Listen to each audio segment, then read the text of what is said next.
이제 버팔로 빌스의 드래프트 픽에 대해서 살펴보도록 하겠습니다. 일단 1라운드 픽 같은 경우는 스테펀 딕스 선수를 이제 데리고 오면서 미네소타의 반대급부로 내준 상황이 되겠고요. 물론 이제 하위 라운드 쪽에 좀 애매한 픽들이 있기는 하지만 어쨌든 전반적으로는 괜찮았던 드래프트였다 이렇게 좀 봐야 될 것 같습니다. 자신들의 니즈와 그다음에 선수들의 밸류를 모두 충족하는 픽들이 좀 많았다는 평가예요. 예. 그리고 또 기존에 이제 가지고 있던 자원들이 가지고 있지 않은 특성을 가진 선수들을 또 뽑는 네. 이런 좀 상호 보완적인 이제 픽들을 많이 했다. 뭐 그렇게 좀 요약을 할 수 있겠습니다. 네. 전반적으로 가지고 있지 않던 무기들을 좀 추가했다 이렇게 좀 봐야 될 것 같은데 일단 드래프트 픽을 하나하나 좀 살펴보도록 하겠습니다. 1라운드 54번에 지명된 AJ 이퍼네사 선수부터 좀 얘기를 해보도록 하죠. 이 선수는 이제 아이오와 출신의 디펜시브 엔드 선수인데 고등학교 1년차부터 주전 디펜시브 엔드 자리를 확보하면서 4년 연속 퍼스트팀 올 컨퍼런스에 선정이 됐었다고 해요. 그만큼 이제 떡잎부터 알아보는 유망주였다 이렇게 좀 봐야 될 것 같은데요. 고교 무대를 씹어먹으면서 5스타 디펜시브 엔드 유망주로 평가가 됐습니다. 그리고 디펜시브 엔드 중에는 전미 1위에 랭크가 될 정도로 동기들 중에서는 좀 발군의 성적을 보여줬었던 선수였다 이렇게 좀 봐야겠습니다. 그래서 이번 드래프트에서도 사실 1라운드 후반 정도에 지명이 되지 않겠느냐 하는 사실 예상이 좀 많았어요. 네. 근데 뭐 생각보다 54번까지 좀 밀렸고 이제 버팔로가 그를 놓치지 않고 이 이페네사 선수를 잘 데리고 갔습니다. 네. 사실 이제 이 2라운드 픽부터 1라운드 같은 2라운드를 뽑은 빌스인데요. 이 선수가 굉장히 좀 멘탈적으로도 훌륭하다고 좀 보여지는 것이 어렸을 때부터 팬이었던 아이오와로 진학을 하는데 그 사이에 굉장히 많은 풋볼 명문들의 입학 제한이 있었거든요. 다 뿌리치고 아이오와로 갔습니다. 그러니까 굉장히 근본이 있는 선수다. 일단 기본적으로 로열티가 있는 선수다 이렇게 좀 봐야겠고요. 엘리트 코스를 밟아온 선수임에도 굉장히 이고가 강하지 않고 이 팀 동료들과 함께 잘 어울리는 성격이라고 해요. 사실 이 스타 플레이어들이 가끔 이제 팀 케미스트리를 좀 해치는 경우들이 분명히 있잖아요. 그렇죠. 우리가 꼭 풋볼 아니더라도 예. 이제 다른 종목들에서도 그런 경우들을 종종 보고는 하는데 이 이페네사 선수는 좀 그런 걱정은 안 해도 될 것 같아요. 예. 이 선수에 대한 이제 장단점을 좀 얘기를 해보자면 이 선수가 스피드가 빠르진 않습니다. 그런데 파워가 좋고 특히 이제 손힘이 굉장히 좋아서 이걸 바탕으로 한 패스 러시가 굉장히 좋다라는 평가를 받고 있고요. 스타일상으로는 이제 프랭크 클락 선수와 굉장히 유사하다라는 평가가 있었습니다. 이 선수는 이제 디펜시브 엔드라고 해서 무작정 쿼터백에게 돌진하는 게 아니라 좀 상황에 맞게 이제 런 디펜스에도 좀 적극적으로 가담하는 스타일이라는 평가예요. 예. 그래서 런 디펜스와 패스 러시를 모두 어느 정도 할 수 있는 이제 올라운드 유형의 선수다 이렇게 말씀을 드리겠습니다. 네, 사실 이제 보통 엣지하면 바깥쪽으로 돌아나가는 움직임만 생각을 하는데 이 선수는 인테리어를 뚫고 가는 그런 플레이 스타일을 좀 즐긴다고 하죠. 그래서 이 선수가 이제 대학 시절에 18시즌, 19시즌 모두 두 자릿수 색을 기록을 했어요. 예. 그런데 빌스의 이제 19시즌 그 엣지 선수들의 성적을 좀 살펴보면 두 자릿수 색을 기록한 선수가 아무도 없었어요. 예. 그나마 팀에서 가장 많은 색을 기록했던 그 팀의 리더가 조던 필립스 선수였거든요. 이 선수가 9.5개의 색을 기록을 해줬는데 이번 오프 시즌에 애리조나로 떠나고 말았어요. 예. 이제 그러면서 사실 뭐 이렇다 할 이제 색을 해줄 수 있는 선수가 좀 보이지 않는 상황에서 이 이페네사 선수를 좀 뽑았다 이렇게 말씀을 드리겠습니다. 네. 이 선수 이제 아버지 쪽이 사모안 혈통이라 그래요. 그러면서 이제 팔에도 이 사모아를 나타내는 그런 문신을 하고 있다 그러는데 역시나 이제 혈통부터 좀 달랐다 이렇게 좀 봐야 될 것 같습니다.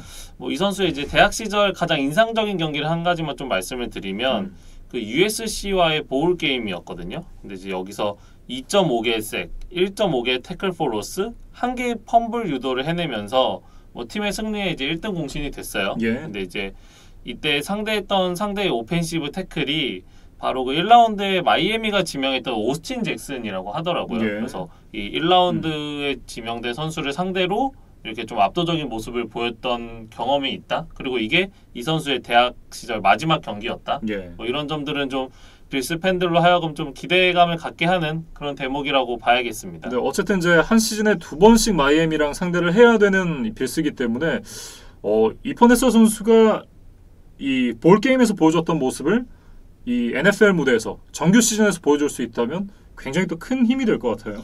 오스틴 잭슨 선수가 그래서 좀 떨고 있지 않을까 그런 생각이 들어요. 그러니까 예. 뭐 프로에서의 어떤 성적과 상관없이 또 그 아마추어 무대에서 이제 서로는 알잖아요. 그렇죠. 서로가 서로에게 천적 관계였던 이런 점들을 뭐 다른 종목에서도 보면 그게 꼭 프로에서도 이어지는 경우들이 또 종종 있더라고요. 예. 그래서 이 오스틴 잭슨 선수도 좀 분발을 해야 될 것 같습니다. 보통 그런 안 좋은 기억들은 좀 오래 이어지기 마련인데 과연 NFL 무대에서 이 두 선수가 붙었을 때 어떤 이 그림이 그려질지 상당히 좀 기대가 됩니다. 예, 전투 종족 사모아의 혈통을 갖고 있는 이제 이퍼네사 선수에 대해서 얘기를 해봤습니다. 다음에 이제 잭 모스 선수에 대한 얘기를 이어가 보도록 하죠. 3라운드 86번에 지명이 됐고요. 이 선수는 이제 유타 출신의 러닝백 선수가 되겠습니다. 본명은 이제 자키우스 모스인데 줄여서 이제 잭 모스라고 부르거든요. 근데 이 선수의 사촌이 산타나 모스입니다.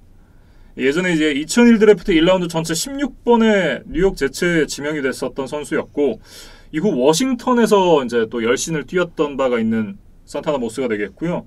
14시즌 동안의 기록이 1283 리시빙 야드니까 NFL에서도 상당한 족적을 남겼다. 좀 이렇게 봐야겠습니다. 그 이제 사촌은 이제 NFL에서 유명한 리시버였는데 이 잭 모스는 이제 러닝백으로서 이 프로 무대에 좀 도전장을 던지게 됐습니다. 네, 아마도 이제 뭐 랜디 모스 선수가 워낙에 유명하기 때문에 랜디 모스와 무슨 관계가 있는 것이 아니냐라고 생각을 하시는 분들이 있는데 저도 그래서 궁금해서 찾아봤거든요. 아무런 관계가 없었습니다. 그래도 이 산타나 모스도 충분히 이제 유명했던 리시버였어요. 네. 네. 뭐 어찌됐든 이제 이 선수에 대한 얘기를 좀 해보면 고등학교 시절에는 3스타 러닝백 유망주였었고요. 원래는 이제 마이애미에 가기로 결정을 했었다고 해요. 그런데 마지막에 유타로 선회를 해서 진학을 하게 됩니다. 4년 차였던 2019 시즌에 235번의 캐리를 하면서 1416 러싱 야드를 기록을 했고요. 그러면서 이제 팩12 오펜시브 플레이어 오브 더 이어에도 선정이 됐습니다. 4년 동안 38개의 터치다운 그리고 4067야드를 기록하면서 유타의 학교 기록을 모두 깼습니다. 그 세 시즌 모두 이제 1000 러싱 야드를 돌파했고 두 자릿수의 러싱 터치다운을 모두 기록을 했으니까 계속 꾸준하게 좋은 모습을 보여줬던 선수다 이렇게 말씀을 드려야 될 것 같고 예. 그 제가 서두에 이제 버팔로의 이번 드래프트 컨셉이 좀 상호 보완적인 이제 픽을 했다 이런 말씀을 드렸었는데 잭 모스도 이제 그런 유형의 선수예요. 그 사실 지난 시즌 그 팀의 주전 러닝백으로 도약했던 데빈 싱글터리 선수가 있었잖아요. 예. 근데 이 선수는 사실 스피드를 주무기로 하는 러닝백이라면 이 잭 모스는 조금 더 이제 파워를 앞세우는 러닝백이다. 그래서 두 선수가 그 빌스의 이제 공격 상황에서 좀 각자의 쓰임새에 맞게 좀 이렇게 로테이션으로 그 좋은 듀오가 되지 않을까 그런 기대를 좀 해보겠습니다. 어쨌든 지금 파워백 유형의 러닝백이 없는 빌스인 만큼 이 선수의 드래프트는 굉장히 좀 좋은 드래프트였다 이렇게 좀 볼 수 있을 것 같고요. 사실 지난 시즌 싱글터리 선수가 775 러싱 야드, 그러니까 사실 신인 러닝백 치고는 좋은 모습을 보여줬어요. 근데 이제 다만 한 가지 좀 아쉬운 점이 있었다면 러싱 터치다운이 단 2개에 불과했다는 점이거든요. 예. 그러니까 좀 그 레드존, 그다음에 이제 골라인 근처에서 좀 확실한 마무리 능력이 조금 부족했다 이렇게 이제 볼 수 있겠죠. 근데 이제 이 잭 모스 선수는 좀 이 싱글터리의 단점을 좀 보완해 줄 수 있는 선수가 아닐까 뭐 그렇게 생각을 했습니다. 네. 어쨌든 굉장히 좀 좋은 픽이었다 이렇게 말씀을 드릴 수 있을 것 같고요. 이 선수의 이제 능력치에 대한 얘기를 좀 해보겠습니다. 이 선수가 이제 가속 능력이나 스타트 속도는 굉장히 좀 평범한 편인데 밸런스가 정말 미친 수준이라 그래요. 그러니까 엘리트라는 단어가 붙어 있는 그런 런 밸런스로 이 태클을 피하는 능력 그리고 이제 커팅을 해서 들어가는 능력이 정말 일품이라고 합니다. 그래서 그 컨택을 받은 이후에도 이제 1, 2야드 더 나아가는 그런 능력이 좀 있어서 특히 이런 점들을 이제 골라인 부분에서 좀 위협적이라고 봐야 될 것 같아요. 그렇죠. 그러니까 이제 상대의 박스가 좀 밀집되어 있는 상황에서 이제 컨택을 받았음에도 이제 골라인을 살짝 넘어갈 수 있는 네. 이제 그런 좀 유형의 러닝백이 잭 모스가 아닐까 뭐 그렇게 판단을 했습니다. 네. 또 이 선수가 경쟁을 굉장히 즐기는 그런 스타일이라 그래요. 네, 그러면서 이 많은 전문가들이 이 선수가 부상만 없다라고 한다면 NFL에서도 한 자리를 차지할 수 있지 않을까 이런 생각을 갖고 있었습니다. 그리고 이 19시즌 기록 중에 또 인상적인 게 리시빙 야드를 388야드나 기록을 했어요. 예. 그래서 뭐 저희가 앞서 좀 파워백 유형이라고 말씀을 드렸지만 또 분명히 이런 리시빙 백으로서의 역할도 어느 정도 해줄 수 있는 선수니까 조시 앨런에게는 좀 반가운 영입이 되지 않을까 뭐 그렇게 생각을 했습니다. 네, 어찌됐든 이제 버팔로의 백필드가 굉장히 좀 든든해지는 그런 효과가 있을 것이다 이런 생각이 드네요. 잭모스 선수에 대해서 살펴봤고요. 이제 4라운드 128번에 지명된 게이브리얼 데이비스 선수에 대해서 살펴보도록 하겠습니다. 이 선수는 이제 센트럴 플로리다 출신의 와이드 리시버인데 고등학교 시절에는 3스타 유망주로 평가가 됐었던 그런 선수가 되겠습니다. 여러 학교들의 관심을 받았었는데 결국 이제 센트럴 플로리다로 진학을 하게 됐고요. 3년 차에 처음으로 1000야드를 돌파하게 됐는데 그 기록은 이제 First Team All AAC에 선정이 됐다고 합니다.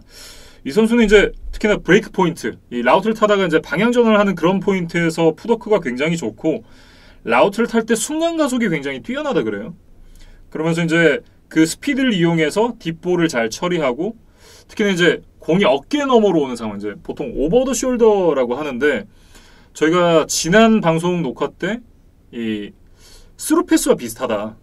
예, 딥볼이 오고 선수는 뛰어가는 일종의 이제 그 스루 패스를 좀 잘 잡아내는 능력이 있다. 뭐 이런 얘기들이 많았습니다. 그 경기 중에 상대 집중 마크를 좀 받는 일들이 많았다고 해요. 예. 그래서 뭐 적게는 더블 팀, 많게는 뭐 트리플 팀까지 이제 이 데이비스 선수를 막기 위해 상대가 좀 집중 견제를 해 온 적이 많았는데 그런 견제를 뚫고서 이제 1241 리시빙 야드 12개 터치다운이니까 분명히 좀 존중을 해줘야 될 만한 기록이 아닌가 싶어요. 예. 그리고 뭐 아까 이제 뭐 스루 패스를 잘 잡아낸다 뭐 이런 얘기를 해주셨는데 뭐 점프볼 그다음에 이제 상대 수비수와의 경합이 있는 과정에서 이제 캐치를 해내는 능력도 좋다 이런 평가들이 있었습니다. 네. 다음에 이 선수가 이제 AAC에서 뛰었었잖아요. 이 상대했던 선수들의 어떤 수준을 생각을 해봤을 때 NFL 레벨에서는 어느 정도 어려움이 있지 않겠느냐라고 생각하는 그런 전문가들도 있었고요. 다만 뭐 한 번쯤은 긁어볼 만한 복권이다. 뭐 이런 의견들도 있었습니다. 그러니까 아직 좀 검증을 해야 될 부분이 남아 있다 이렇게 봐야 될 것 같고 예. 아까 이제 잭 모스도 그 싱글터리가 가지지 못한 점을 가진 선수다 이렇게 말씀을 드렸는데 이 데이비스 선수도 188cm의 장신 리시버거든요. 네. 근데 이게 지금 버팔로 빌스에는 없는 유형의 리시버다 이렇게 말씀을 드릴 수 있어요. 그렇죠. 그러니까 스테판 딕스가 지금 183cm, 존 브라운이 180cm, 콜 비즐리가 173cm로 지금 프로필상 나와 있거든요. 그래서 지금 팀의 주전 넘버 1, 2, 3 리시버가 모두 185cm가 지금 넘지 않습니다. 네. 근데 이제 뭐 이런 좀 장신 리시버가 필요할 때 이 데이비스 선수의 좀 가치가 빛을 발하지 않을까 싶고 이 선수의 좀 훌륭한 워크애식을 좀 볼 수 있는 장면이 하나 있었어요. 그래서 그걸 좀 찾아왔는데 예. 이 선수가 드래프트가 되고 나서 사실 이제 취업을 한 거잖아요. 그렇죠. 어떻게 보면. 그럼 이제 저 같으면 뭐 당장 뭐 파티를 한다거나 뭐 어디 진짜 뭐 다 풋볼에 대한 생각 잠깐 잊고 일단 하루는 놀자 네. 이렇게 생각하기 마련이죠. 네, 사실 뭐 저도 그럴 것 같고 왜냐하면 일반적으로 이제 시청자분들도 보통 일반적인 회사원분들이 많으시니까 근데 취업을 하고 나면 첫 출근 전까지 보통 여행을 다녀온다든지 뭐 친구들을 만나고 뭐 축구 파티를 한다든지 뭐 이런 경우들이 많잖아요. 근데 이 데이비스 선수는 드래프트가 되고 나서 30분 후에 그 대학 팀 동료와 연습을 하는 영상이 있더라고요. 그러니까 그 센트럴 플로리다의 쿼터백 동료와 함께 이제 그 쿼터백 선수가 던져주는 공을 잡는 이런 훈련을 하는 뭐 영상이 있었는데 예. 뭐 이 데이비스 선수는 뭐 드래프트가 됐다고 해서 이렇게 들뜨지 않고 이제 또 기본에 충실하고 훈련을 하는 모습들을 보니까 굉장히 인상적이었습니다. 그러니까 이제 입사가 확정되고 나서 엑셀 배우러 가는 그런 거랑 비슷하다 이렇게 좀 볼 수 있을 것 같은데요. 뭐 그렇죠. 네. 네. 뭐 자격증 공부를 한다 뭐 이렇게 봐야 될 것 같습니다. 보통 멘탈은 아닌 것 같습니다. 일단 네. 어쨌든 이런 선수들이 보통 좀 잘 되지 않나라는 생각이 드는데 진짜 열심히 하는 거 보니까 좀 잘 됐으면 좋겠습니다. 네. 네. 게이브리얼 데이비스 선수에 대해서 살펴봤고요. 이제 다음으로 살펴볼 선수가 제이크 프롬 선수가 되겠습니다. 5라운드 167번이 지명이 됐고요. 이 선수가 조지아 출신의 쿼터백입니다. 원래 본명은 윌리엄 제이콥 프롬인데요. 어릴 때는 야구를 제일 좋아했었다 그래요?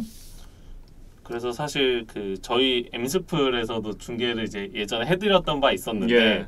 그 리틀 야구 월드 시리즈라는 대회가 있습니다. 그렇습니다. 그러니까 뭐 미국 그리고 이제 각 대륙에서 이제 리틀 야구를 하는 선수들이 이제 모여서 월드 시리즈를 하는 거죠. 보통 이제 지역부터 선수들이 이제 경쟁을 해서 올라와서 지역 대표끼리 경기를 하고 결국 이제 국가대표라는 게 생길 거잖아요.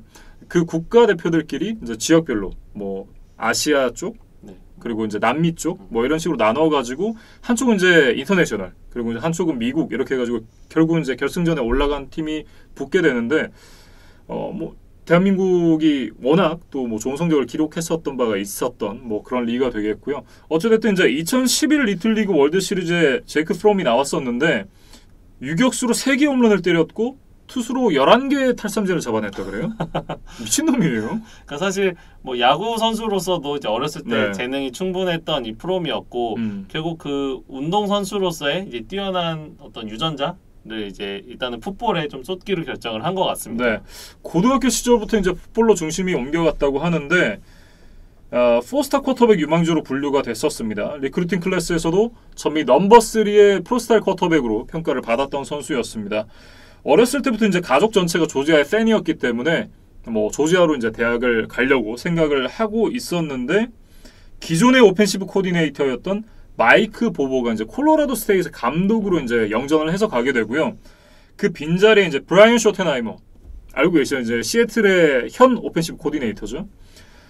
브라이언 쇼텐하이머가 이제 오면서 프롬은 내 스타일 아니야. 난 안 뽑아. 이렇게 이제 됐다고 해요. 그러면서 이제 엘라베마로 프롬이 이제 진학을 하려고 했었는데 당시 이제 프롬과 굉장히 가까운 관계를 유지하던 엘라베마의 디펜시브 코디네이터 커비 스마트가 조지아의 감독으로 오게 됩니다. 그러면서 그럼 너 조지아 올래? 이제 이렇게 되면서 이제 조지아로 진학을 하게 됐다고 해요.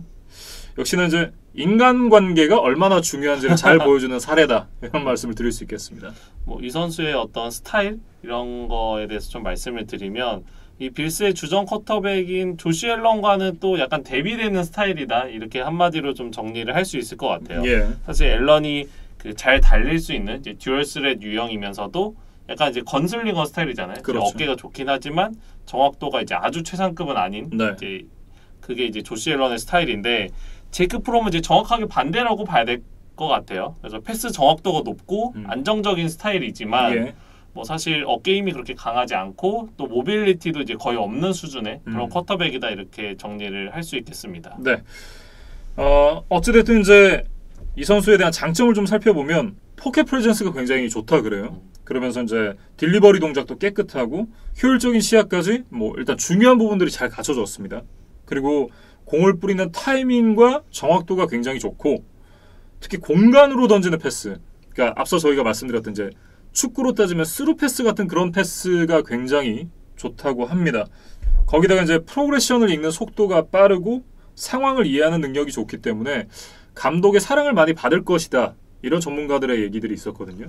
이 선수의 그 3년 동안의 조지아에서의 기록을 살펴보면 패스 성공률이 무려 63.2%. 예. 이제 좀 뛰어난 편이고 그 78개의 터치다운 그리고 18개의 인터셉션이거든요. 그러니까 이게 한 4대1 비율이 조금 넘어가는 수준입니다. 예. 그래서 좀 턴오버가 적은 그런 이제 안정적인 유형의 쿼터백이다 이렇게 뭐 분석을 해야겠죠. 예. 앞서서 장점을 얘기를 해봤었는데 이번엔 단점을 얘기를 좀 해보겠습니다. 이 선수가 어깨가 강하지 않다 그래요. 그러니까 아무리 좋게 봐줘도 평균 정도 수준의 어깨다 이런 평가들이 있었고요. 키도 188cm. 물론 이제 일반인 치면 굉장히 큰 키겠지만 쿼터백으로서는 그렇게 이상적인 키와는 좀 거리가 있다. 이렇게 좀 얘기를 할 수가 있을 것 같고요. 거기다가 운동 능력도 평범하고 특히나 이제 스크램블링 같은 경우에는 누구나 예상 가능한 그런 스크램블링을 한다라는 그런 얘기가 있었습니다. 사실 컴바인에서 40야드 대시 기록이 5.01초거든요. 이게 지금 쿼터백 중에서 최하위이고 거의 뭐 톰 브레이디 수준 아닌가요? 뭐 이 정도면 이제 좀 빠른 그 라인맨 선수들보다도 좀 느린 수치라고 봐야 예. 될 것 같아요. 그래서 사실 뭐 이 선수가 어떤 뭐 스크램블링을 하는 모습을 좀 기대하기는 어려울 것 같습니다. 네.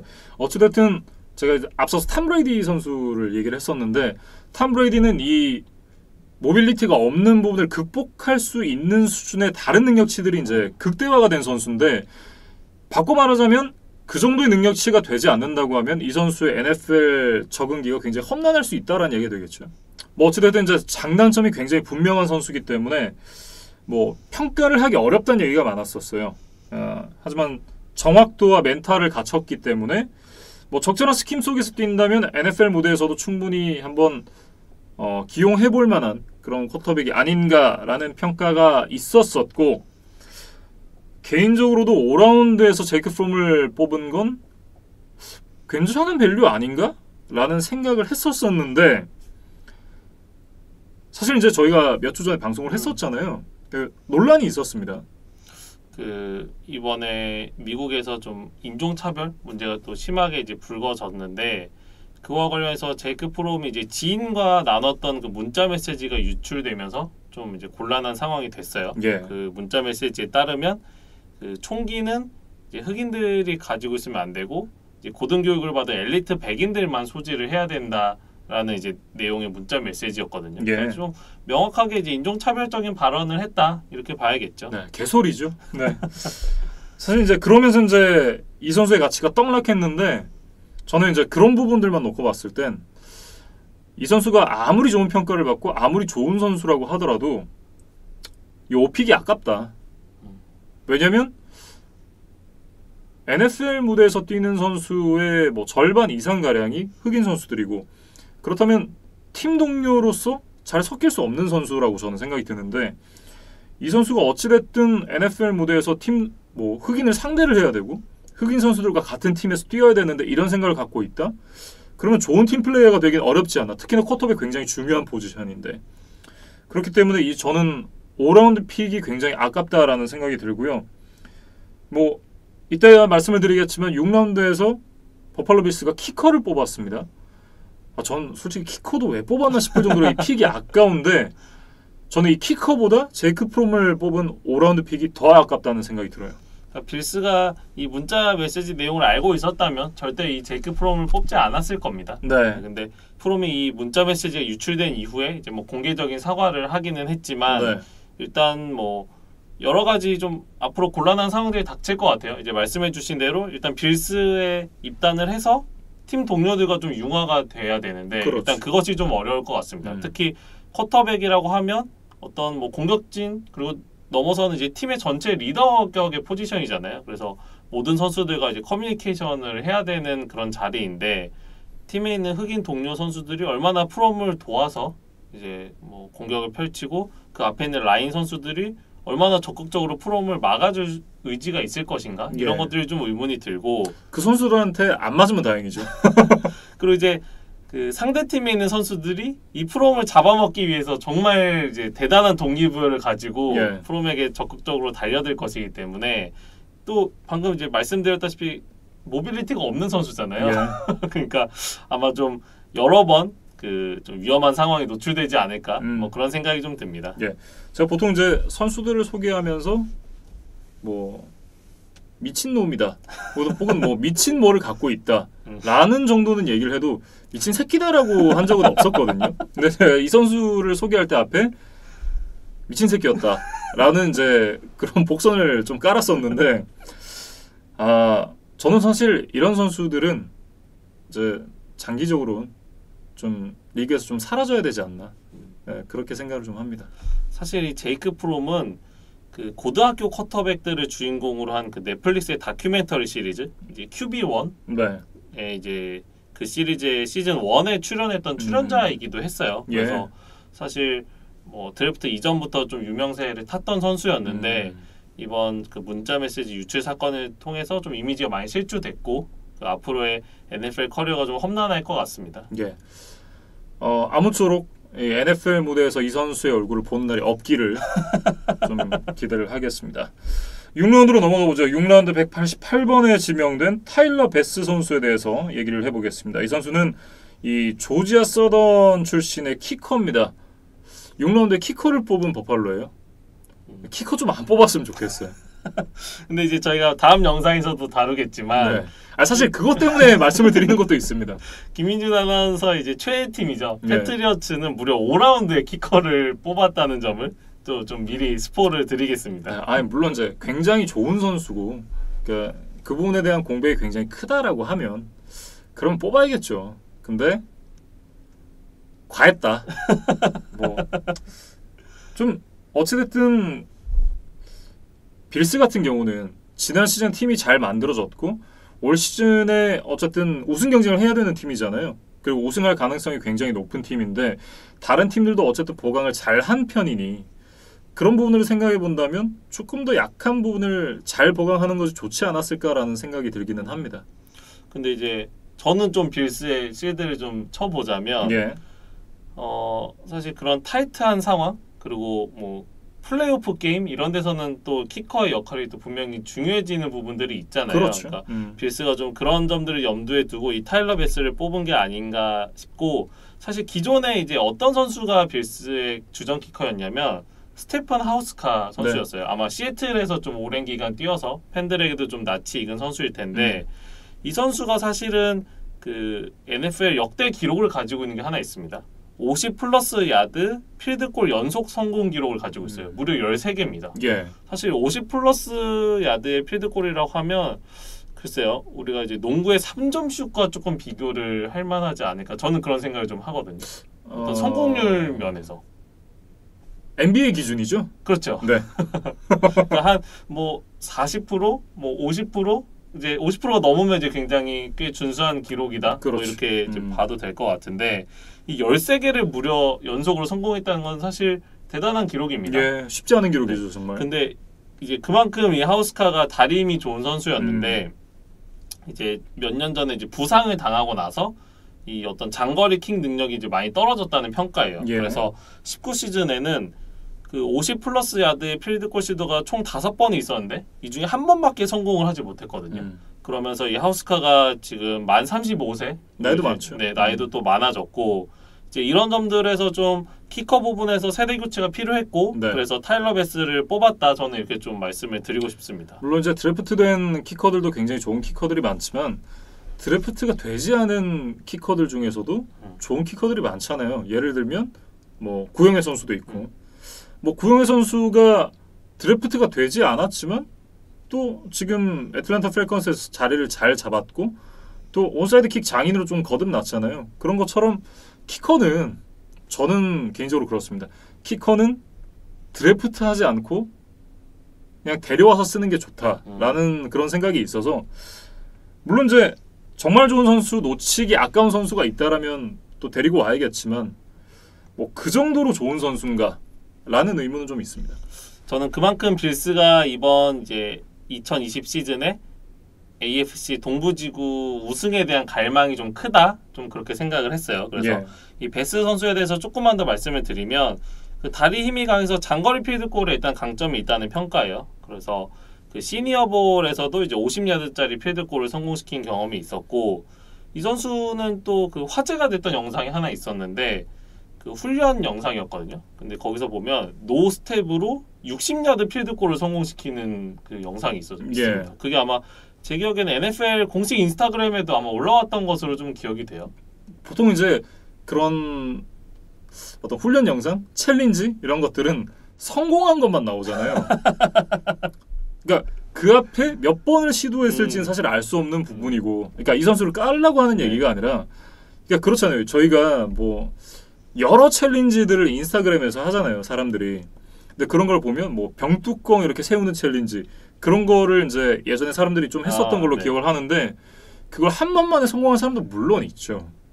그런데 그거를 열 몇 번 끝에 성공시킨 사람도 분명히 있단 말이에요. 근데 올라오는 영상은 똑같잖아요. 그러니까 사실 이 60야드 필드골도 성공을 시켰지만 얼마나 시도를 했을지는 알 수 없는 부분이다. 저는 그렇게 좀 얘기를 하고 싶습니다. 사실 저희도 이 OK 컷만 모아서 이 편집을 해서 이제 영상이 나가는데 아 그럼요. 사실 저희도 엔진을 많이 냅니다. 네. 얼마나 찐빠 많이 그러니까 찐빠라고 이제 얘기를 하는데 찐빠가 얼마나 많이 나는데요. 그러니까 씹을 때도 있고 뭐 얘기를 좀 잘못할 때도 네. 있고 뭐 여러 가지 경우들이 있는데 그러니까 사실 축구 선수들 하이라이트도 그렇잖아요. 제가 늘 말씀드리지만 제슬 링가드도 하이라이트만 모아놓으면 잘한다니까요.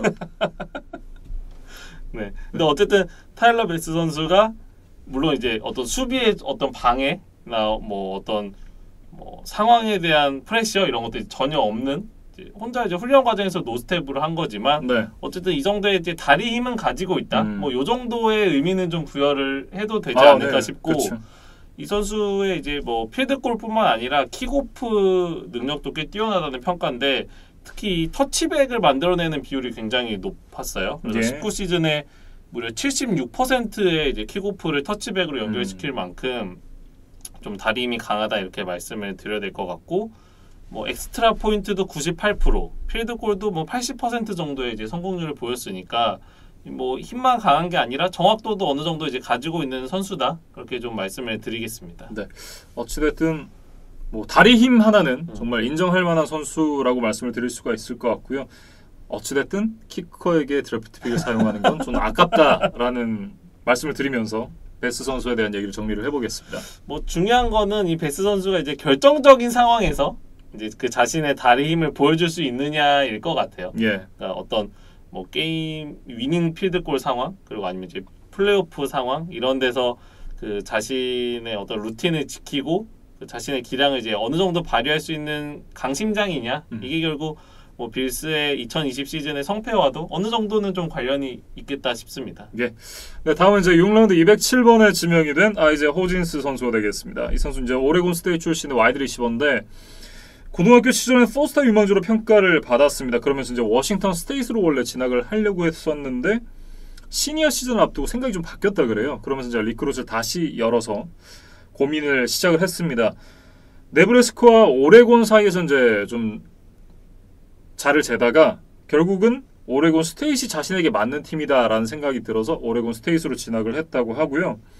이 선수의 아버지가 제임스 호진스라는 선수였는데 1999년에 드래프트를 나왔는데 드래프트가 되진 않았습니다. 그러면서 이제 언드래프티드 루키로 계약을 해서 램스에 입단을 하게 되는데 이게 신의 한 수였어요. 그 해가 이제 커트 워너와 네. 그다음 이제 화려한 공격진을 바탕으로 램스가 우승을 차지했던 시즌이었죠. Greatest Show on Turf라고 이제 굉장히 유명했던 시즌이었는데 그 시즌 뭐 드래프트도 안 돼가지고 가서 어쨌든 이제 로스터에 이름을 올렸고 주전으로 뛰면서 반지까지 얻었습니다. 그러면서 당시에 이제 전설적인 러닝백이었던 마샬 포크의 길을 터주는 역할을 했었던 분이었습니다. 네. 그러면서 이제 드래프트가 되지 않았는데도 무려 7시즌이나 뛰었던 아버지 제임스 호진스였고요. 자, 아이제 호진스에 대한 얘기를 좀 이어가 보면 NFL 코너백들을 물리칠 만한 어떤 폭발적인 가속력, 스피드 이런 건 갖고 있지 않다 그래요. 대신에 이제 키가 크고 캐칭 능력이 워낙 좋기 때문에 NFL에서 바로 투입해서 써볼 수 있는 자원이다라는 얘기들이 있었습니다. 그 앞서 데이비스 선수가 188cm의 장신 리시버라고 말씀을 드렸는데 이 호진스는 그보다 약간 더 큰 190cm의 장신 리시버거든요. 예. 그래서 이제 마찬가지로 이제 빌스의 현재 주전 리시버들이 가지고 있지 않은 이제 키를 가지고 있다 이렇게 말씀을 드려야 될 것 같고 네. 이런 표현이 있었어요. 손에 풀을 발라놓은 것 같은 캐칭 능력을 가지고 있다. 네. 그러니까 그만큼 이제 드랍 이슈가 좀 적고 안정감을 주는 리시버다 이렇게 말씀을 드릴 수 있겠는데 대학 시절에 이 선수의 기록을 살펴보면 이 호진스를 타겟으로 이제 던져진 패스가 156번이었거든요. 근데 이 중에 드랍이 단 3번. 그리고 19 시즌에는 레드존에서 이 호진스를 타겟으로 던져진 12번의 패스 중에 9개를 터치다운으로 성공을 하는 등 레드존에서 강점이 있고 이제 드랍 이슈가 적은 선수다 이렇게 좀 정리를 하겠습니다. 네. 확실히 이제 좀 믿을 수 있는 선수다라는 그런 얘기가 되겠는데요. 어쨌든 이 선수의 당초 평가는 뭐 4라운드, 5라운드 정도에서 뽑히지 않겠느냐 이런 예상들이 있었던 만큼 6라운드에서 뽑힌 건 뭐 굉장히 픽을 잘했다라고 볼 수 있는 그런 부분인 것 같습니다. 이 데이비스와 호진스 약간 좀 중첩되는 자원이라는 좀 생각은 들어요. 네. 근데 이제 두 선수 중에 한 명이라도 이 한 넘버 4 리시버로서 조금 이제 자신의 가치를 보여줄 수 있다면 뭐 조시 앨런에게는 좀 큰 도움이 되지 않을까 그렇게 생각을 했습니다. 네, 이렇게 이제 6라운드 207번에 지명된 아이자 호진스 선수에 대해서 살펴봤고요. 마지막으로 뽑힌 선수 7라운드 239번에 지명이 된 데인 잭슨 선수에 대해서 얘기를 해보겠습니다. 피츠버그 출신의 코너백인데 피츠버그 지역에서 이제 태어나고 자랐다 그래요. 네, 그러면서 대학까지 이제 피츠버그를 가는 선수가 되겠고 고등학교 시절에는 원래 리시버로 시작을 했다가 중간에 선발 쿼터백으로 또 전향을 했었던 그런 선수입니다. 듀얼 스레터형 쿼터백으로 뛰었었고 시니어 시즌에 이제 무릎 부상을 입으면서 4경기밖에 뛰지 못했는데 이 4경기에서는 리시버와 디펜시브 백으로 뛰었다 그래요. 그러면서 3스타 세이프티 유망주로 평가가 됐던 선수인데 주로 이제 FCS와 FBS에서도 이제 MAC 컨퍼런스에서 입학 제안을 좀 많이 받았었던 선수입니다. 그러다가 ACC 소속 이제 피츠버그가 입학 제안을 했고 그러면서 이제 결국 피츠버그로 진학을 선택을 했다고 해요. 이 선수는 그 NFL.com에서 선정한 그 이번 드래프트 클래스의 코너백 순위에서 15위로 이제 꼽힌 선수였어요. 예. 근데 이제 지금 7라운드 239번이니까 거의 마지막쯤에 뽑혔거든요. 그렇습니다. 물론 NFL.com의 평가가 뭐 모든 진리는 아니지만 뭐 잭슨 선수를 7라운드에 뽑은 건 빌스가 좀 좋은 선택을 했다 이렇게 봐도 될 것 같습니다. 네. 앞서 이제 이 아이자 호진스 선수가 4라운드, 5라운드 정도로 평가가 됐었던 선수였다라고 말씀을 드렸는데 이 선수도 뭐 4라운드 내지는 5라운드쯤에 뽑히지 않겠느냐 이런 예상이 있었던 만큼 7라운드에 뽑힌 건 굉장히 좀 좋은 픽이다 이렇게 봐야 될 것 같고요. 이 선수가 갖고 있는 장점이 굉장히 많습니다. 일단 기본적으로 남들이 가지고 있지 않은 강한 경쟁심을 갖고 있다 그래요. 굉장히 강한 경쟁심을 갖고 있어서 선수로서는 크게 될 수 있는 자산을 일단 갖고 있다라고 좀 볼 수 있을 것 같고요. 코너백으로서 날씬하면서도 굉장히 적절한 피지컬을 갖고 있는데 그러면서도 이 선수가 굉장히 이 워크에틱이 굉장히 뛰어난 선수라고 합니다. 어떻게 하면 이 커버리지를 더 잘할 수 있을까 이런 부분들에 대해서 고민하고 연구한다고 해요. 이 선수의 대학 시절의 인상적인 기록을 좀 살펴보면 사실 18, 19 시즌 2년 동안에 인터셉션은 1개에 불과합니다. 근데 이제 패스 굴절을 26개나 만들어냈더라고요. 그래서 어쨌든 상대 리시버를 저지하는 능력은 가지고 있다 이렇게 말씀을 드리겠습니다. 네. 다만 이제 그 저희가 말씀드리는 여러 가지 이슈 중에 하나가 있습니다. 이제 디시플린 이슈가 있는데 이 코너백의 이 반칙 문제는 늘 이제 디펜시브 패스 인터피리언스 같은 그런 반칙으로 굉장히 큰 반칙으로 연결이 되기 때문에 좀 치명적인 이슈가 아닌가. 그렇기 때문에 이제 7라운드까지 내려왔다고 보는 사람들도 있더라고요. 사실 패스 인터피리언스를 유도하는 그러니까 소위 뜯어내는 이제 그런 리시버들도 있잖아요. 그러니까 제임스 하든식의 리시버인 거죠. 그러니까 NFL에는 뭐 그렇게 이제 영리한 이제 리시버들도 많기 때문에 이 잭슨 선수가 이제 그런 함정에 좀 낚이지 않도록 좀 조심을 해야 될 것 같아요. 네, 이 문제는 정말 반드시 개선해야만 되는 문제고 만약에 이 문제가 개선이 되지 않는다? 그러면 이제 데인 잭슨 선수는 뽑히긴 했지만 NFL 무대에 데뷔도 못하고 사라질 수도 있습니다. 사실 빌스가 지난 시즌 이제 강력한 디펜스를 선보였는데 그 근본은 바로 이 세컨더리 그다음에 코너백 포지션이었단 말이죠. 예. 그래서 일단 주전으로 좀 뛰기는 쉽지 않을 것 같고 뭐 로테이션, 백업 멤버로 일단 시작을 할 것 같은데 뭐 이제 좀 제한된 기회 속에서 좀 자신의 가치를 입증해야만 이번 시즌 빌스의 수비진 구상에 좀 포함될 수 있지 않을까? 뭐 그렇게 이제 저는 분석을 했습니다. 네, 이렇게 이제 데인 잭슨 선수까지 총 7명의 선수들을 살펴봤는데요. 앞서 제이크 프롬 그리고 이제 타일러 베스를 좀 제외를 하고 나면 저는 전반적으로 좀 좋은 픽이었다 이렇게 좀 생각이 드는데 타일러 베스 선수는 어쨌든 좀 잘할 가능성이 있는 선수고 제이크 프롬 같은 경우는 뭐 빌스도 뽑을 때 나름대로 굉장히 좀 고민도 많이 하고 걸른다고 걸러서 이제 픽을 했을 텐데 결국은 또 이런 이슈가 터지는 걸 보면 예전에 이제 이진만 위원이 처음으로 드래프트에 대한 얘기를 했었을 때 그때 당시에 해줬던 얘기가 코로나 바이러스 때문에 선수들을 많이 만나보지 못했고 그러면서 이런 이슈들이 얼마나 더 있을지 모르겠다라는 얘기를 해줬었던 게 기억이 나거든요. 그런 만큼 뭐 빌스뿐만 아니라 다른 팀들도 또 어디서 어떻게 문제가 터져나올지 모르는 거라 그런 부분들이 뭐 각 팀이 안고 있는 어떤 뭐 터질지도 모르는 폭탄이다 이렇게 좀 볼 수 있겠습니다. 일단 버팔로 빌스는 지금 액면가로만 보면 AFC 동부지구에서 지금 가장 강한 전력을 가지고 있는 것으로 좀 보여요. 예. 근데 지금 주전 쿼터백인 조시 앨런이 약간 그 터프한 플레이를 즐기는 선수잖아요. 그렇죠. 그러다 보니까 뭐 저도 이런 유형의 선수를 좋아하기는 하지만 볼 때마다 좀 부상을 당하지 않을까 이런 염려가 되는 것도 사실이거든요. 네, 그런 우려를 늘 달고 사는 네. 선수죠. 이제 그랬을 때 좀 백업 플랜으로 이제 몇 경기 좀 버텨줄 수 있는 자원으로 사실 제이크 프롬을 뽑았는데 네. 이 선수가 지금 데뷔도 하기 전에 이제 큰 사고를 쳤기 때문에 빌스로서는 좀 조시 앨런이 좀 몸을 사리고 이제 좀 한 시즌 건강하게 뛰어주기를 좀 바라는 수밖에 없지 않을까? 뭐 그런 생각을 좀 했습니다. 여기까지 버팔로 빌스의 드래프트 픽에 대해서 살펴봤고요. 다음은 이제 대망의 뉴잉글랜드 페이트리어츠의 픽에 대해서 얘기를 해보도록 하겠습니다.